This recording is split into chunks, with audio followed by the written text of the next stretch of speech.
What is up, coordinators and naturals? I am just a simple Newtype, and in this episode, we are returning to the Astrayverse as we begin our coverage of Mobile Suit Gundam Seed Destiny Astray R. Last time in Destiny Astray B, we followed Guy as he battled his father figure, Dante. Dante was defeated, but continued being a father figure for Elsa and Lily. This time, we shift focus back on Lowe and the Junk Guild. This first half of the novel is all about the Kaleid-Fuk, a new tool made by Lowe. Lowe helps DSSD, and he is finally reunited with the Baku head from the original Astray OVA. So let's get into this. A ceasefire is in effect between the Earth Alliance and Zaf, but the fighting continues, and with it comes a lot of junk. That is where the Junk Guild comes in. Junk Guild members functioned independently for the most part until Liam became chairman of the Junk Guild. After that, the Junk Guild started working more as a collective, and they started manufacturing their own branded products. This is when they started producing Raistas, made from scrapped Astray parts. Oh snap, I just realized Raista is an anagram for Astray. Check out our coverage of Destiny Astray for more on the Raista. They then started working with DSSD to make the civilian Astray DSSD custom. We saw this unit in action in Stargazer. Today is the Junk Guild convention taking place in the desert. Liam accepted ideas for new Junk Guild products. This brought in many wanting to show off their inventions. Lowe brought his pride and joy, the red frame, to the convention. But most importantly is what is in the red frame's hand. It is the Kaleid-Fuk. This is Welsh for Excalibur. Also, it should have a DF sound instead of a VT sound, proving that the Japanese can't spell Welsh words either.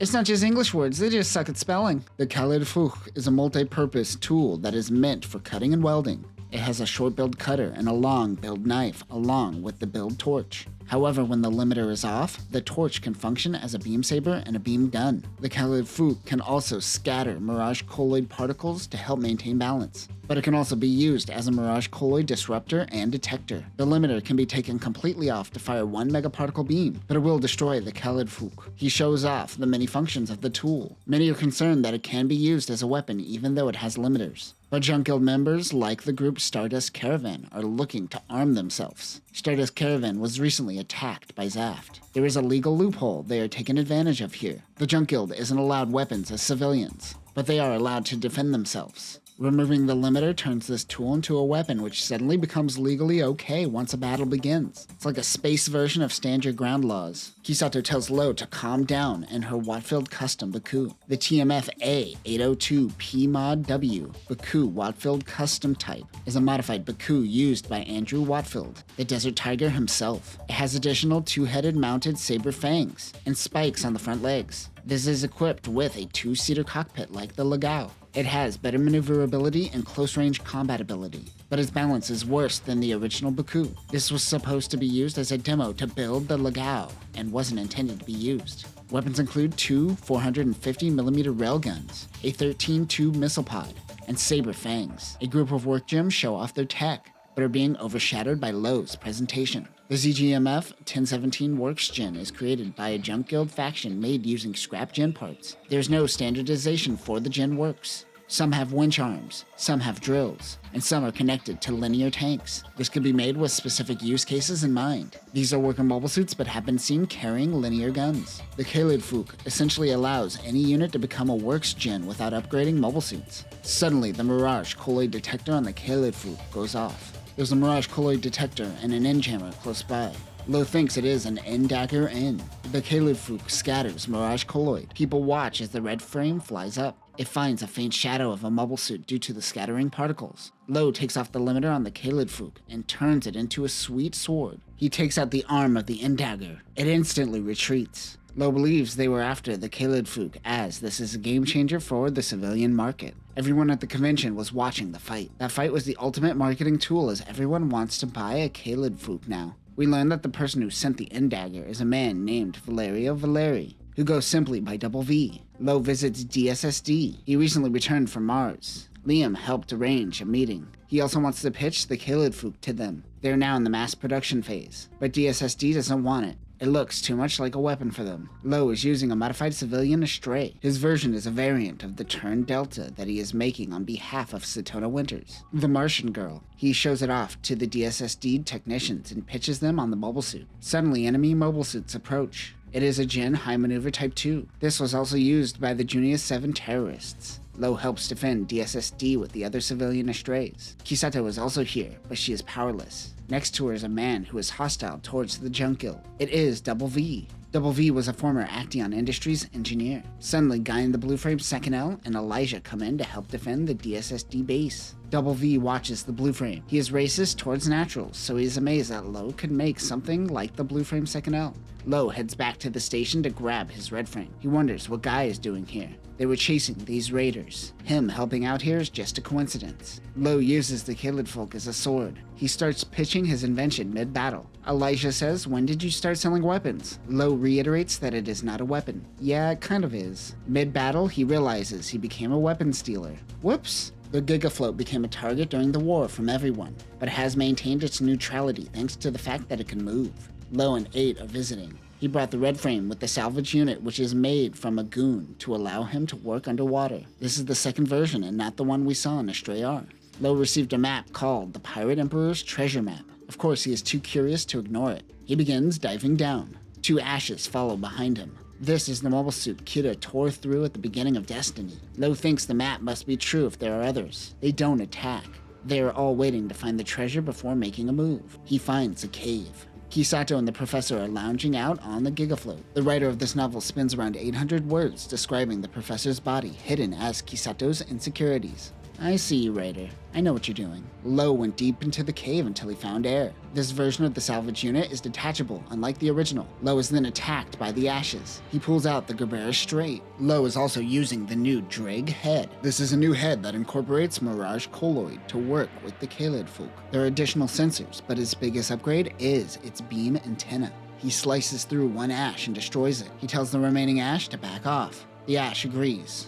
Lowe finds a container which he thinks is the treasure. Double V is the one who hired the ashes to attack Lowe. He thinks that 8 is the reason for why a natural is so great at piloting a mobile suit like a coordinator. Once on the Gigafloat, Lowe opens up the crate. Inside is just a gaudy outfit. Lowe says, "Oh well, it was a fun adventure." There's a group called the Wild Dogs of the Wilderness. They piloted Bakus in Africa and aren't mercs, but rather focus on transportation, helping out the elderly, and various tasks. Guerrilla gens try to attack them constantly, but they end up running into Zaf military and they get annihilated. Then the Wild Dogs would move in on their location and pick up all the wreckage. Many left the Wild Dogs alone, but Lowe tried to seek them out. When he finds them, they seek out a battle. After diving underwater, the Dreg head was messed up, so he went with the standard Astray head. The Wild Dog Bakus surround him. Lowe fires a warning shot with the Kaleid-Fuk. He is stuck in a pincer attack. One unit has an extra head of the Baku tactical recon type. We haven't seen this since the Astray OVA. In fact, 8 informs him that this is the exact Baku head that he bought in the OVA, and soon lost after. Lowe says, "Hey man, that's my Baku head." Their leader found the Baku head and has been lucky ever since. Remember, Lowe is the luckiest man in all of Cosmic Era. The leader is piloting a Kuberos Baku Hound, which we saw in Stargazer. Remember, it has 3 heads, and one of them is the tactical recon type. His name is Lucky Lucky. Lowe gets an idea and starts writing custom software. 8 helps him out once he realizes what he is doing. Lowe then uses the Kaleid-Fuk to send out a Mirage Colloid virus. It's actually more of a backdoor than a virus since it's low software to begin with, but this piece of code allows Redframe to regain control of the Baku head. The other Bakus stop following him once he loses the head. Lowe says, "Enjoy being less lucky than me, chump." He isn't mean about it, but he does say that. Double V wanted to use the Wild Hogs as a distraction to allow him to steal 8 from Lowe, but then he got sick. Once he was better, Lowe already had the incident with the Wild Hogs. Double V says he is unlucky. The South American faction of the Junk Guild holds a mobile suit exhibition called the Scarlet Festival. The original red, blue, and gold Astray units have become quite popular over the years. Because of this, there have been kits sold by the Junk Guild to allow you to convert your old Rista or civilian Astray to look like a red frame. The festival is red. Fake red frames, Ristas, and M1 Astrays everywhere. Lowe meets with Jism Abel, the organizer of the event.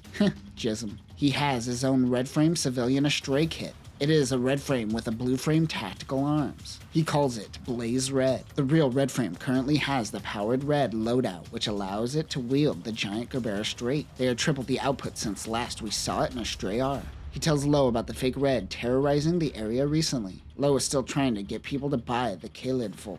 Everyone that has one pulls out their Caleid-Fuk. Suddenly screams. A purple and black frame is causing damage. This is the fake red. This is Violence Geist. The MWF JGP-99G Gundam Astray Violence Geist is a fully kit-bashed unit in the Cosmic Era. It is a civilian Astray base with replica parts from the gold frame, blue frame, and red frame. This has a flight mode called Black Dragon mode, but is very top-heavy and messes with the balance. Its main weapon is the Geistbringer, which is a combination of the tactical arms and the Kaleid-Fuk, and has the same Caletvwich sword. Other weapons include the drag arms, which incorporates a beam saber, a Geist blade, and a Geist claw. The fake red takes down other red frame replicas. Lowe wished he wasn't in powered red form. Jism Abel tries to block an attack from fake red. He is kicked back because this is the first transforming Astray. It is very top heavy, and Lowe could tell. Lowe does a sweet uppercut and takes out the Astray. He tells the man in the fake red, "Hey man, don't be evil anymore." Alright, now that that's over, let's all party! It's a festival! Woo! And that will do it for this episode. There's something about Lowe and the Junk Guild that puts a smile on my face. There is a sense of adventure and wonder when Lowe is around, which you don't get with Guy and Serpentel. What I'm saying is I'm Team Red Frame. Next time we see Lowe's new red frame, the Red Dragon, in action. Lowe works with Diego and the Mars Jacket, and Lowe gives the journalist Jess Rabble his own Caletvwich. But that will do it for now, Newtypes. Remember, maybe Excalibur would have been a better name. Peace.